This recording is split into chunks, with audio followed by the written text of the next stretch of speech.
कहिया लेता पी, कहिया लेता पी।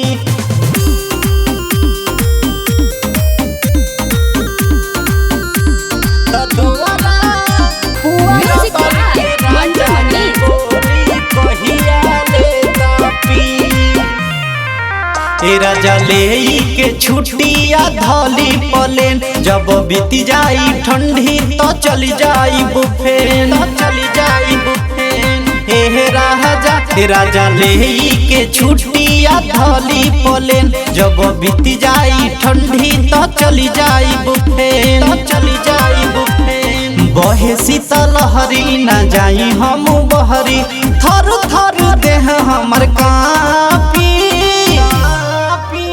तो दुआरा बुआरा बार के राजा जी बोली कहिया लेता पी।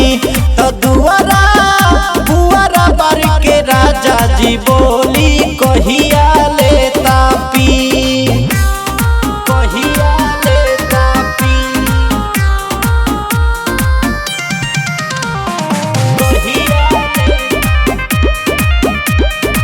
कहिया लेता पी। नहीं सहाला लागेला पाला, कटे न हमसे अकेला ए राजा जी रतिया जाड़ी के, देता हिलाई हाड़ी के। सुनी हमर बातें आ रह बरुआ साथ, आ कोरावा में धके रउआ चापी। तो दुआरा बुआरा बारी के राजा जी बोली कहिया लेता पी। तो दुआरा बुआरा बारी के राजा जी बोली कहिया लेता पी, कहिया लेता पी,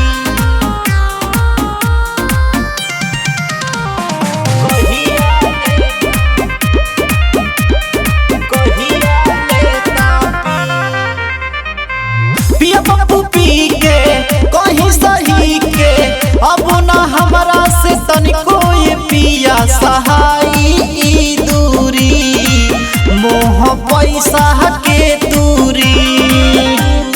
प्रेमी फैशन ना करी ऐसन, देवर गोविंद भइल हाबी।